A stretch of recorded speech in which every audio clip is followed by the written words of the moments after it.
जब किसी खिलाड़ी का सर मेडल पहनने के लिए झुकता है तो सारे हिंदुस्तान का सर ऊंचा उठ जाता है। जब किसी खिलाड़ी की धड़कनें बढ़ती हैं तो सारे हिंदुस्तान का दिल थम जाता है। जब कोई खिलाड़ी जीत के करीब होता है तो सारे देश के हाथ एक साथ दुआओं में उठ जाते हैं। एक खिलाड़ी सारे हिंदुस्तान को एक कर देता है।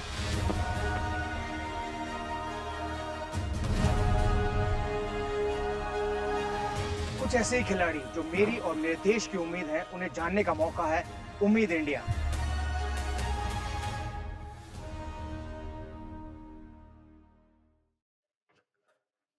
माइथोलॉजिकल युग से लेकर टेक्नोलॉजिकल युग तक अगर कोई खेल लगातार पॉपुलर रहा है तो वो है कुश्ती।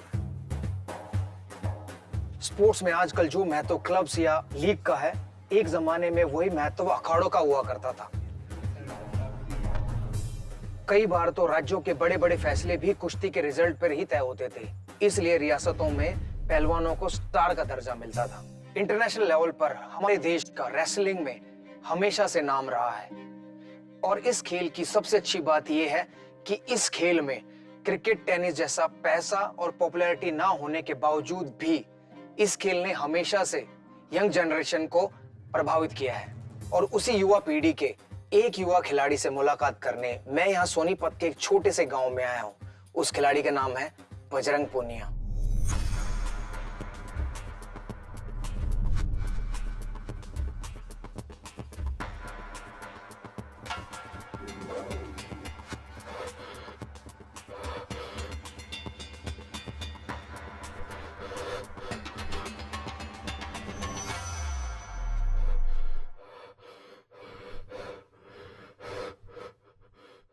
World wrestling championship, commonwealth games, Asian games में बहुत सारे मेडल जीतने वाले अर्जुन अवार्डी हमारे साथ हैं बजरंग पूनिया। बजरंग, आपका स्वागत है। बजरंग, मुझे बताइए कि ज्यादातर बच्चे पहलवानी शुरू करते हैं सिर्फ कभी दूसरों की पिटाई करने के लिए या कभी इतने तगड़े हो जाए तो दूसरों के साथ लड़ाई हो तो उसमें, लेकिन आपने पहलवानी क्यों शुरू करी? मैं योगेश्वर को स्टार्टिंग से अपना रोल मॉडल मानता था कि मुझे ऐसा पहलवान बनना है, योगेश्वर जैसा, देश का नाम रोशन करना है। ये नहीं था, पहले बच्चे ये सोचते थे कि भाई हाँ मुझे पहलवानी करनी है, बड़ा हो गए पीटना है, पड़ोसी से लड़ाई हुई है या किसी गाँव में किसी से, तो अब वो नहीं रहा कि भाई जो भी पहलवानी करता वो ये सोचता कि मैं देश के लिए मेडल जीतूं। सब अब मेडल के लिए पहलवानी करते हैं, पिटाई के लिए पहलवानी दूर चली गई वो पहलवानी। जितने भी पहलवान निकले हैं, जितने भी भारत के लिए मेडल लेंगे, ज्यादातर सब हरियाणा से हैं, ऐसा क्यों? हमारी मिट्टी में ऐसी खुशबू है कि भाई वो अपनी तरफ खींचती है कि भाई हाँ आओ आप कुश्ती लड़ो यहाँ पे।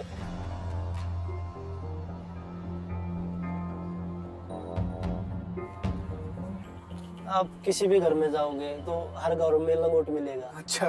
जहाँ पे, क्योंकि कुश्ती और कबड्डी हरियाणा का फेवरेट गेम है।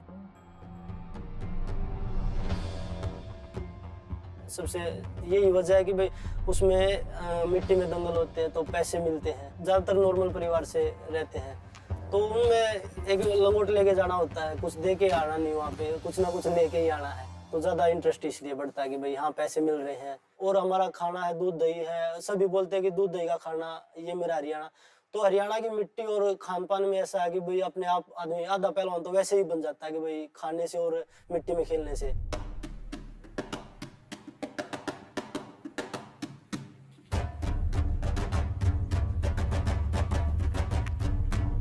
अखाड़े की कुश्ती और मैट की रेसलिंग में कितना फर्क है? काफी फर्क है उसमें। मिट्टी में हम अगर पसीना आता तो मिट्टी उठा के मिट्टी लगा लेते हैं सामने वाले को, और मैट पे पसीना आ गया तो उसी में ग्रिप बनानी है हमें। मैट पे ज्यादा टफ होता है उसमें पसीने में ग्रिप भी बनानी है और अपनी टेक्निक भी लगानी है, अगले की टेक्निक से बचाव भी करना है, तो उसमें काफी टफ होता है। और मिट्टी में पैर जमे रहते हैं एक जगह, मैट पे तो हमें मूवमेंट में रहना पड़ता है। जब आपने सोचा कि भी मैं रेसलर बनूंगा तो उसकी इंस्पिरेशन कहाँ से मिली आपको? स्टार्टिंग में तो मम्मी मेरे पापा थे, वो गांव में वैसे मिट्टी में ही खेलते थे, तो इतने अच्छे पहलवान तो नहीं थे, बस वो मिट्टी में खेलते थे। तो वो स्टार्टिंग से ये था कि भाई तुझे पहलवान बनना है, घर में एक पहलवान तो मुझे बनाना चाहिए, आपको या बड़े भाई को।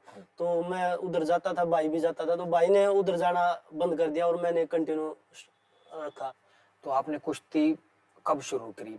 मतलब छोटे से शुरू करी या मैं बचपन से गांव में अखाड़ा था मिट्टी का। गांव में मेरे में स्टार्टिंग से ही पहलवान है, तो उधर मैं बच्चों के साथ खेलने जाता था। वैसे स्कूल से बचने के लिए खेलने जाता था कि भाई स्कूल में नहीं जाना पड़ेगा।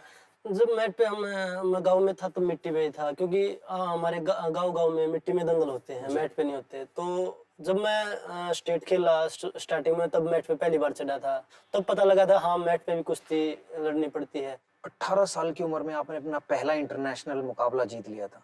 उसके बाद की जो जर्नी थी वो कैसी रही?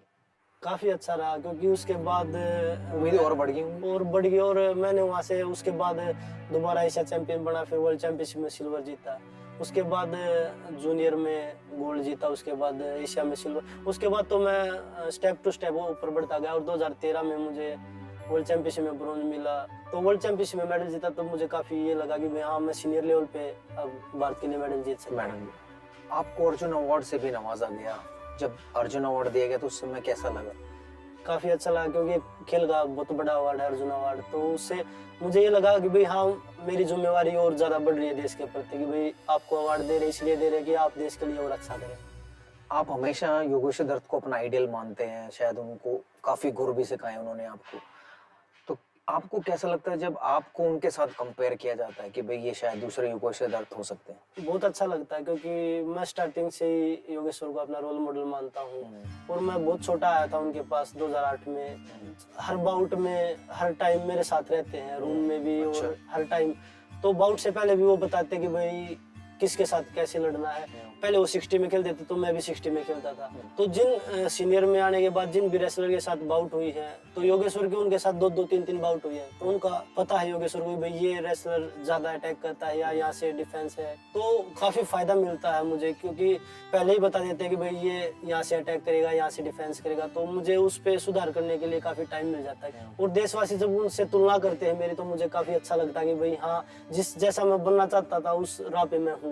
और लोग मुझे बोलते हैं कि भाई आप योगेश्वर मेडल लाता है वहाँ पे आप मेडल ला सकते हो। तो मुझे काफी अच्छा लगता है कि भाई हाँ जिस जैसा मैं बनना चाहता था वैसा मैं चल रहा हूँ, अभी उसी राह पे हूँ।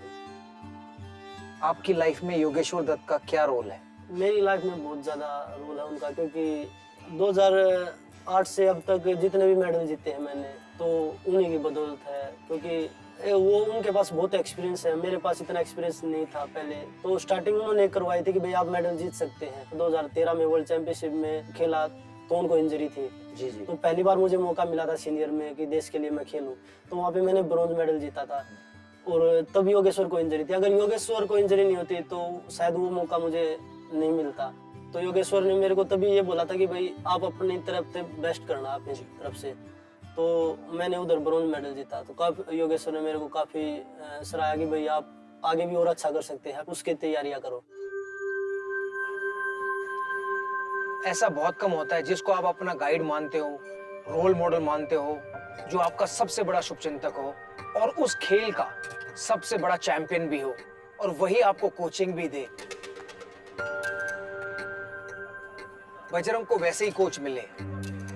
ना वो सिर्फ उनके कोच हैं बल्कि एक बहुत अच्छे दोस्त भी हैं। कॉमनवेल्थ गोल्ड मेडल विनर है, ओलंपिक ब्रॉन्ज मेडलिस्ट है, पद्मश्री योगेश्वर दत्त।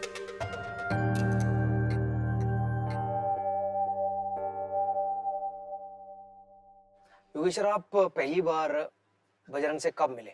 मैं 2008 में बजरंग सत्रह स्टेडियम में रहते थे। बजरंग वहीं आया था, मेरे हमारा दोस्त है नरेंद्र खुड्डन से है, वो लेके आया था। और तब से हमारे साथ रह रहा है। तकरीबन जैसे कॉमनवेल्थ गेम्स, एशियन गेम्स एक साथ खेले हैं और ट्रेनिंग एक साथ हुई है, एक साथ रहना। तो काफी जानते एक दूसरे के बारे में। तो कितने छोटे हैं वो आपसे? वो बजरंग में से 12-13 साल छोटा है। एक स्टूडेंट के तौर पर बजरंग को आप कैसे आंकते हैं? देखिए जब 2008 में तभी देख लिया था हमने, ये जब आया कि बहुत हमारे साथ मेहनत करता था। और जैसे हम तो सीनियर थे, हमारे साथ लगा रहता था। हम मैच ट्रेनिंग करें या रनिंग करें या अपनी जो जिम ट्रेनिंग करें, उठा बैठी जो हमारी ट्रेनिंग होती है, जो देसी पहलवानी, वो करता रहता था। और तब लगता है कि कोई बच्चा मेरे साथ, छोटा बच्चा इतना ही मेहनत कर रहा है, तो उसकी तरफ इंसान का ध्यान जाता है कि ये अगर ऐसी मेहनत करता है तो अच्छा एक दिन आने टाइम में अच्छा होगा। और उसी का कारण है कि बजरंग ने इतनी मेहनत की आज इस मुकाम पे कि देश के उभरते पहलवानों में हर एक ओलंपिक की उम्मीद है कि 2020 ओलंपिक में देश के लिए गोल्ड जीत सकता है। बजरंग को अगर आप एक कोच की नजर से देखें तो उसमें क्या अलग बात है दूसरे रेसलर से? देखिए सबसे बड़ी बात यह है कि एक जो करने की एक भूख है, सीखने की भूख होती है, वो एक आप कितनी ट्रेनिंग करा लो, वो ये नहीं है कि बस बहुत होगी।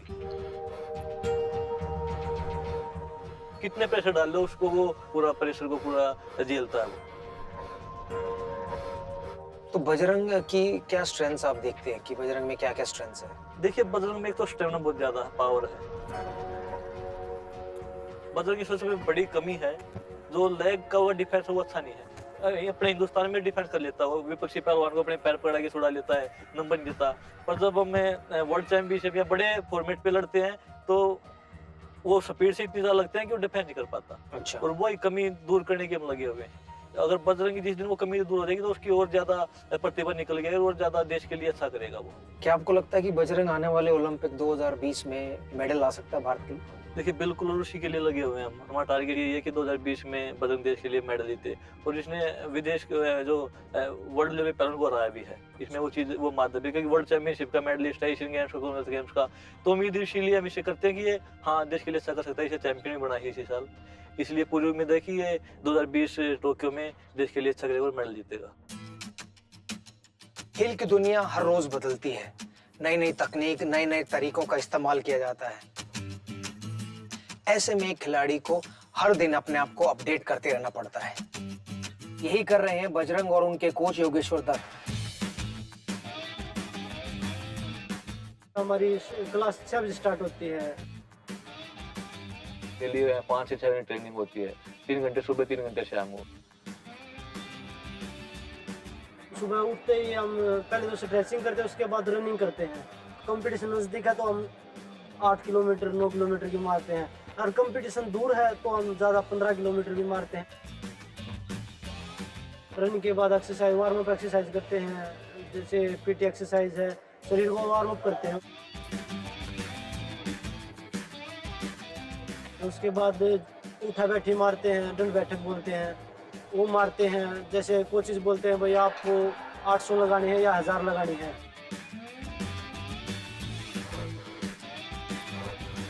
तो उस हिसाब से उसके बाद हम चिनअप्स करते हैं, रोप चढ़ते हैं। तो 2 से 3 घंटे लग जाते हैं हमारे को यही करने में। डेली का हमारा एक शेड्यूल होता है कि हमें सोमवार को क्या करना है, मंगलवार को क्या करना है। तो उसमें एक दिन जैसे कभी पावर ट्रेनिंग होती है, कभी इंडोरेंस की होती है, कभी स्ट्रेंथ की होती है। सुबह ट्रेनिंग खत्म हुई, जाके बादाम पीते हैं, उसके बाद खाना खाते हैं, उसके रेस्ट हो जाता है। तो रेस्ट के बाद हम सो जाते हैं, 2 से 2.5 घंटा सोते हैं दिन में। तो 4:30 से 7 बजे तक, 7:30 बजे तक फिर करते हैं स्टार्ट। तो उसमें शाम को ट्रेनिंग में हमारा मैट होता है। उसमें टेक्निक भी होती है, प्रैक्टिस बाउट भी होती है।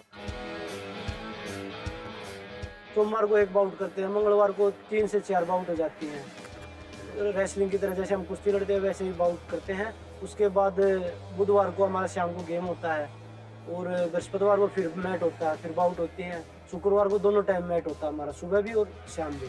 उसमें ज़्यादा बाउट होती है, 5 से 6 बाउट होती है, क्योंकि हम कंपटीशन में जाते हैं तो हमारे को दिन में 5 से 6 बाउट लड़नी पड़ती है। तो उस हिसाब से हम ट्रेनिंग करते हैं कि भाई हम 6 बाउट भी लड़नी पड़ सकती हैं, 7 भी लड़नी पड़ सकती हैं। तो उस हिसाब से हम आपको अपने आप को ट्रेन करते हैं।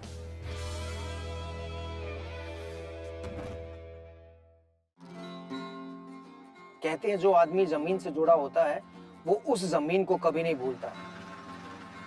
बजरंग की तो शुरुआत ही गांव की मिट्टी से हुई है, एक छोटे से अखाड़े से हुई है, और उसी मिट्टी ने आज उन्हें इतनी कामयाबी की बुलंदी पर पहुंचा दिया।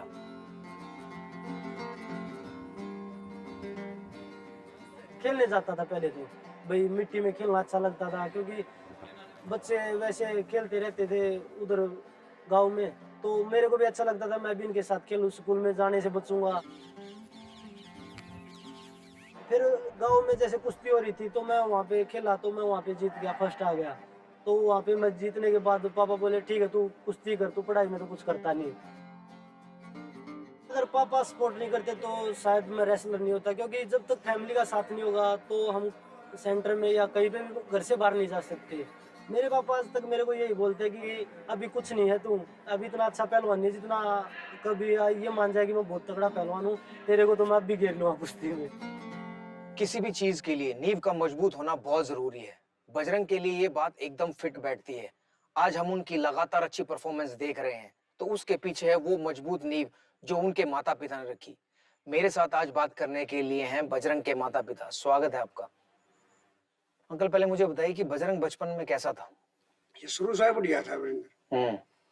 कुश्ती में शुरू से रुचि थी। अच्छा, जब बजरंग ने रेसलिंग शुरू की उस समय उनकी उम्र क्या थी? ये तो 4-5 साल का लग गया था वीरेंद्र। अच्छा 9 साल का तो मैंने यो खाड़ा में छोड़ दिया 9 साल का। अच्छा पहले गांव में कराई नहीं कई दिन अच्छा और फिर बाद में उन्होंने पापा ने खाड़े में छोड़ दी हम्म, तो ये मैंने खाड़े में छोड़ दिया सारा। अच्छा उसके बाद में वीरेंद्र ने टाइम रुके नहीं देखे। बहुत बढ़िया। अच्छा आंटी मुझे बताएं कि बजरंग ये नाम रखा किसने? बजरंग का पापा ने रखा था। अच्छा क्यों ऐसा मतलब? ये बजरंग मंगलवार में हुआ था। अच्छा तो बजरंग बली के बजरंग बली सुबह हो गया था 7 बजे। अच्छा फिर बाबू बोले भाई पंडित ने लिया नाम। बाबू बोले मैं तो पंडित बुला रखे है बजरंग बली का दिन हुआ बजरंग नाम रखा है हम। अच्छा जब बचपन में वो रेसलिंग करता था तो उसमें कैसा था? आराम से बात मान लेता था या डांट धमकाना पड़ता था? ना बिल्कुल आराम से। अपनी मर्जी थी आप कहा था। अच्छा जंगल में भी मतलब इतना लड़ा करता है 8-8 10-10 12-12 कुश्ती लगातार कर लिया। अच्छा उड़े शुरू में इसकी हुई ब्लॉक में हुई उड़े फर्स्ट आया था जब इसमें 27 किलो वजन था। अच्छा साथ ले गया था मास्टर स्कूल की तरफ से जब इसमें 27 था। बबीता की इसकी भी कुश्ती करवाई थी देख लो उड़े। अच्छा जी हाँ फिर बबीता फोगाट की ओके। अच्छा अंकल आपने उसको ट्रेनिंग भी दी कुश्ती की? ट्रेनिंग की थी मैंने एक दिन एक दाव से खाया था अपने देश में। अच्छा। सारे हंसेंगे वो मैं ये चाय ले गया था मेरे खेत में। अच्छा प्याज बो रखी थी मैंने 1.5 किलो में। हाँ पानी दो था वो बेटे बोले पापा आपने कुश्ती करी थे का दादा मैंने सिखा दियो। अच्छा तो मैंने इसके एक दाव लगा दी चाय पी के उड़े बैठे थे हम डोला पे। अच्छा न्यूने भी प्याज न्यूने वो ताऊ का छोरा ने बो रखी हाँ और डोला था वो करड़ा हाँ मन्ने के धोबी ला दिया। अच्छा। धोबी ला गया खवा इसका ला गया डोला पे ओहो रोन लग गया पापा ने खवा तोड़ दिया। उस दिन के बाद दाई हो लाऊं लगे दंगल में तो अच्छा आन की नहीं बोली माँ और पापा तो निन्नु में दा सीखू तेरे खवा लग गया 1 महीना था एक गरम पट्टी बंधवाई। फिर आप लोगों को कैसा लगता है कि बजरंग सब लोग बजरंग बनना चाहते हैं? तो बढ़ना तो चाहो भैया। चाहिए भाई बन जा किसी का सब। भैया हिंदुस्तान जितना बढ़िया बालक जो भी हो अपना है अपना नाम होगा देश का। बिल्कुल कोई भी खेल हो कोई खिलाड़ी हो एक कुश्ती रेसलिंग नहीं मानते वो सारे खेल रहा है। आप लोगों का क्या सपना अपने बेटे के लिए? हाँ बेटा का ये मेडल लेने का सपना है। वही लिया ओलंपिक में नाम का दर्शन गांव का भी देश का भी। मैं तो नहीं कह रहा हर एक आदमी ने भाई मेरा नहीं है बजरंग देश का है। नेशनल और इंटरनेशनल टूर्नामेंट में शानदार प्रदर्शन की वजह से बजरंग अब अपने गांव के हीरो बन गए हैं और अब झज्जर का हर बच्चा बजरंग के नक्शे कदम पर चलना चाहता है। मेरा नाम यश पूनिया है। मैं 5.5 साल का हूँ। मेरा नाम सचिन है। मैं तकरीबन 4 साल से कुश्ती सीख रहा हूँ। मैं स्कूल छोड़ के भी कुश्ती करने आ जाता था। कभी कभी बजरंग भैया आते हैं हमारे गांव में जब हमें अच्छी अच्छी बातें बताते हैं ऐसे करो ऐसे करो। मैं उनको हरा देता हूँ कुश्ती में। मैं ऐसे करके उनको पटक देता हूँ। बजरंग भैया जैसा है कुश्ती में बड़ा पहलवान बनना चाहूँ देश का नाम रोशन करना चाहूँ गांव का। मैं बजरंग जैसा बनना चाहता हूँ। पहले हम बोलते थे कि मुझे योगेश्वर जैसा बनना है और अब बच्चे आगे बोलते हैं कि मुझे आप जैसा बनना है। तो काफी अच्छा लगता है खुशी मिलती है कि भाई हाँ हमारे को पहले हम बोलते थे अब बच्चे हमारे को बोलते हैं।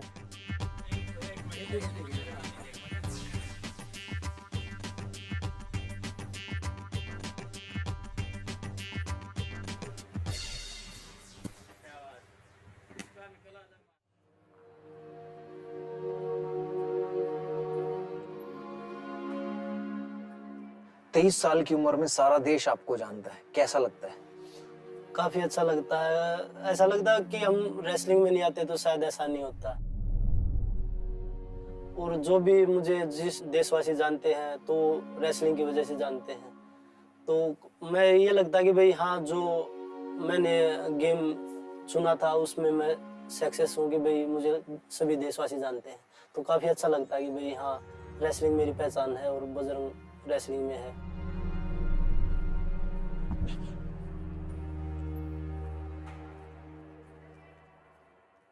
बजरंग के मन में कभी डर रहता है कि मेरा जो सामने वाला रेसलर है वो रशिया का है या वो बुल्गारिया का है, या अगर मैट से बाहर है तो मन में ये रहता है पता नहीं बाउट में क्या होगा। अगर और मैट का- पे चढ़ते हैं तो उसमें कोई भी रेसलर हो, चाहे ओलंपिक चैंपियन है या कोई वो वर्ल्ड चैंपियन, उसमें डर नहीं होता। तो फिर ये है कि टक्कर होगी बराबर फिर की। तो टक्कर है, फिर तो जैसा बजरंग ने कहा, जब वो मैट पर उतर जाते हैं तो तब उन्हें सामने वाले की चिंता नहीं होती, तब सिर्फ ये था कि उनको फाइट करनी है। सर ऐसा ही कुछ क्रिकेट में भी होता है हमारे साथ। हम लोग जब ड्रेसिंग रूम में होते हैं तो बहुत सोचते हैं, बहुत डर लगा रहता है शायद कि ये तेज गेंदबाज होगा, Brett Lee, Shoaib Akhtar, McGrath, Shane Warne, Muralitharan कैसे खेलेंगे। लेकिन जैसे ग्राउंड पे उतर जाते हैं तो वो डर खत्म हो जाता है। फिर वो जो फाइट रहती है एक खिलाड़ी और दूसरे खिलाड़ी के बीच में, सिर्फ उसी पर ध्यान लगा रहता है। तो ये हर स्पोर्ट्स का हिस्सा है, थोड़ा नर्वसनेस, थोड़ा डर जरूर होता है।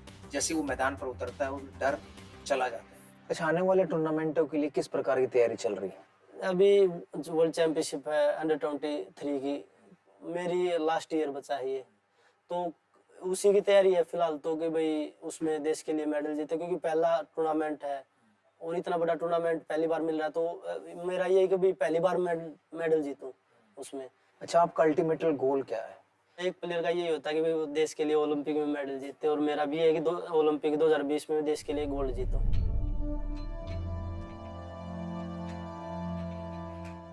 4 साल काफी हैं और मेहनती है, सब कुछ है, और हमें फोकस तो करना ही है और अच्छे पे ही फोकस होता है।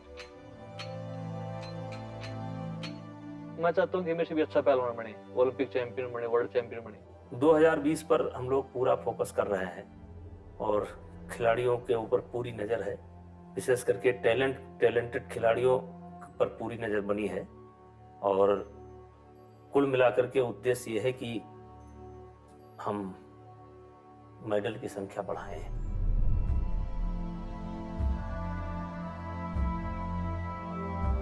एक छोटे से गांव से निकलकर जब बजरंग जैसे खिलाड़ी इंटरनेशनल लेवल तक पहुंचते हैं तो मुझे उसकी खुशी और दुख दोनों होते हैं। खुशी इस बात की कि हमारे छोटे छोटे गांव भी न जाने कितने बजरंग, योगेश्वर दत्त, सुशील कुमार, वीरेंद्र सहवाग, साक्षी मलिक देश को दे रहे हैं। वही दुख इस बात का, टैलेंट मौजूद है लेकिन सही सिस्टम, सुविधाएं, सहायता ना मिलने की वजह से ऐसे कितने टैलेंटेड खिलाड़ी खो भी जाते हैं। उम्मीद इंडिया के माध्यम से अगर थोड़ी सी भी जागरूकता फैलती है तो हम समझेंगे कि हमारी कोशिश कामयाब हो गई। जय हिंद, जय Bharat. Like, share, subscribe and click on the bell icon to never miss an update from Epic.